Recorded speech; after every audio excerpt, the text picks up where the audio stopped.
qu'il était impossible de parcourir 1000 ou alors 1500 mètres. Vous voyez ce que je veux dire? 1500 mètres. Et là, nous sommes pratiquement à 1 km et 500 mètres en 4 minutes. C'était impossible. Et c'était dans la tête des gens. On avait mis dans la tête des gens, c'est impossible. Comme on met parfois dans la tête de certains parmi vous. Non, le père est pauvre, la mère est pauvre. C'est impossible que tu sois milliardaire. C'est ce qu'on avait mis dans la tête des sportifs. Jusqu'à ce que notre ami Rudiger, un Britannique, se lève pour parcourir cette distance en 4 minutes. Et vous savez ce qui est pertinent après? C'est que 2 ans plus tard, d'autres sportifs ont parcouru la même distance que lui. Et c'est devenu une possibilité. Parce qu'ils ont cru qu'ils pouvaient le faire. Parce qu'ils ont transcendé cette idée, imagination que rien n'est impossible. C'est très important de le mettre en esprit. Et pour revenir justement sur une citation de Napoléon Hills, il disait: ce que l'esprit de l'homme peut concevoir et croire, il peut le réaliser. Vous n'avez pas besoin d'appartenir à un parti politique. Vous n'avez pas besoin d'appartenir à un cercle vicieux. Vous avez simplement besoin de croire que vous pouvez tutoyer les summums du bonheur, que vous avez la capacité de pouvoir atteindre les objectifs que vous vous fixez en suivant des modèles de réussite, des modèles d'endurance, des modèles de sacrifice. Vous pouvez le faire. Je vais vous prendre un exemple également simple, parce que ce matin, j'ai décidé de parler des exemples. Pour rester dans le caractère de la santé, si vous souffrez d'une maladie qui, dans le domaine des possibilités, peut trouver une solution à être guéri, si vous dopez votre mental en oubliant, en regardant votre maladie différemment, en vous disant que je ne suis plus malade, ou en ne prenant plus votre maladie comme étant quelque chose qui vous est propre, vous allez transcender et arriver peut-être à un début de solution. Toujours dans ce même sillage, j'ai toujours dit, lorsque vous vous levez un matin, quelle que soit la nuit que vous avez eue, quelles que soient vos couches de nuit, des cauchemars, des mères qui sont venues vous taper dans des rêves et tout ce qui va avec, même si vous avez eu des courbatures, lorsque vous avez votre mari, votre enfant ou même votre voisin, pour ceux qui sont célibataires et qui vivent dans les cités, lorsque votre voisin ou la première personne qui vous pose une question, monsieur le berger ou monsieur Papouze, comment tu vas ce matin? La réponse que tu vas donner va conditionner ta journée. La réponse que tu donneras à ton voisin qui va te demander aux premières heures de la matinée comment tu vas ce matin, Papouze, gars, ça ne va pas, hein. La nuit n'a pas été. Le corps a enregistré cette information. Ton cerveau a enregistré cette information. Et ton cerveau a transmis cette information à tout ton corps. Tu vas beau faire ce que tu pourras faire cette journée, tu iras mal. Parce que l'information que tu as donnée à ton cerveau et qui a communiqué avec ton corps, c'est que tu ne vas pas bien. Il faudrait mettre au devant de soi que tout est possible. Pour finir, je vais vous prendre un exemple.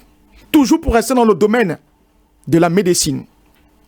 Quelqu'un me disait encore une citation très scientifique pour le domaine médical. Le secret de la médecine ou alors la science de la médecine, c'est de vous distraire pendant que la nature vous soigne. Ça peut paraître loufoque, mais c'est peut-être vrai. Pour certains qui étaient dans les lycées ou les collèges, chaque fois que vous arrivez à l'infirmerie du collège, il y avait un médicament qui ne manquait jamais, le paracétamol. Mais le fameux paracétamol soignait parfois tous les maux. Parce que on était sûr qu'une fois qu'on va voir la femme, la pédagogue qui est du côté de l'infirmerie, et qu'elle nous a donné un médicament, parce qu'on croit que ce médicament va nous guérir, il finit par nous guérir. Justement, ça, c'est pour revenir sur l'exemple que je vais vous donner. Il y a certains moines, dans une histoire qu'on nous raconte du côté de la Chine, ces moines avaient les restes, les ossements d'un saint. On l'appelait effectivement un saint. Et ce qu'on avait coutume de faire dans ce monastère avec ces moines, c'est que les restes de ce saint, ces ossements, étaient réputés pour soigner les maux, tout genre de maladies. Chacun arrivait là-bas, il était soigné une fois qui touchait ses ossements. Une fois, les brigands sont arrivés dans ce monastère et ils ont volé les ossements de ce saint. Le jour où la population venait se soigner, il n'y avait pas les ossements du saint. Les moines se sont dit, qu'est-ce qu'on va faire? Et ils ont eu l'idée d'aller exhumer les restes d'un bandit. Et ils sont venus mettre à la place du saint. Vous savez ce qui s'est passé? Quand les malades qui avaient l'habitude de venir toucher les ossements du saint sont arrivés pour toucher les ossements du bandit, quand ils ont touché les mêmes ossements, parce qu'ils savaient dans leur tête que c'était possible, une fois qu'on touche ces ossements, d'avoir la guérison, alors figurez-vous qu'ils ont été guéris. Parce qu'ils ont cru à cela. J'aimerais justement chuter pour vous dire, chers téléspectateurs, que le pouvoir de la pensée peut vous aider, si vous croyez, vous pouvez guérir. La croyance peut vous aider à guérir, ça peut également vous tuer. Mais il peut également améliorer les sujets de notre vie. Il est important justement de transformer vos échecs en victoire, vos pertes en gains et le mal en bien. Et ce matin, j'aimerais vous poser cette question, chers téléspectateurs. Est-ce que vous croyez vraiment? Est-ce que vous croyez vraiment? Allez, merci beaucoup, Aïe.